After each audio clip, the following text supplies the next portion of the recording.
CM Yogi Adityanath का निर्देश किया गया है कि लखीमपुर में बांग्लादेश से विस्थापित 331 हिंदू परिवारों के लिए रोटी, कपड़ा और मकान की व्यवस्था की जाए। ये कहानी है विस्थापन से सम्मान तक 331 परिवारों की एक नई शुरुआत। उत्तर प्रदेश के लखीमपुर खीरी जिले में एक ऐसी कहानी आकार ले रही है जो संघर्ष, पुनर्वास और आत्मनिर्भरता का जीवंत उदाहरण बन चुकी है। बांग्लादेश से विस्थापित होकर वर्षों पहले भारत आए 331 हिंदू परिवारों को अब स्थायी रूप से बसाकर न सिर्फ उन्हें आश्रय दिया गया है बल्कि ससम्मान जीवन जीने का आधार भी प्रदान किया गया है। मुख्यमंत्री योगी आदित्यनाथ के निर्देश पर इन परिवारों को जिले की 3 तहसीलों यानी कि धौरारा, मोहम्मदी और गोला के 4 गांवों में व्यवस्थित रूप से बसाया गया है।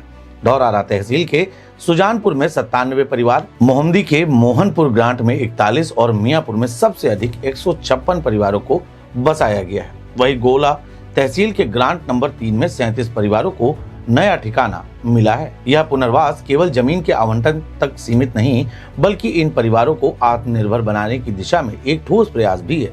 खेती के लिए उपयुक्त कृषि भूमि देकर उन्हें आजीविका का स्थायी साधन भी उपलब्ध कराया गया है। कहीं 3 एकड़ तो कहीं 4.75 एकड़ तक जमीन देकर यह सुनिश्चित किया गया है कि ये परिवार अब दूसरों पर निर्भर न रहें बल्कि खुद अपने भविष्य का निर्माण करें। सरकार ने इन परिवारों के जीवन स्तर को सुधारने के लिए विभिन्न जन कल्याणकारी योजनाओं को भी उनके द्वार तक पहुंचाया है। प्रधानमंत्री किसान सम्मान निधि, प्रधानमंत्री आवास योजना, उज्ज्वला योजना, किसान क्रेडिट कार्ड जैसी योजनाओं के साथ साथ पेंशन, सुकन्या समृद्धि और सामूहिक विवाह जैसी सुविधाएं भी दी जा रही हैं। इसके अतिरिक्त राशन वितरण, टीकाकरण, मनरेगा, मिड डे मील और सड़क निर्माण जैसी बुनियादी सेवाओं के माध्यम से इन गांवों को विकास की मुख्य धारा से जोड़ा गया है।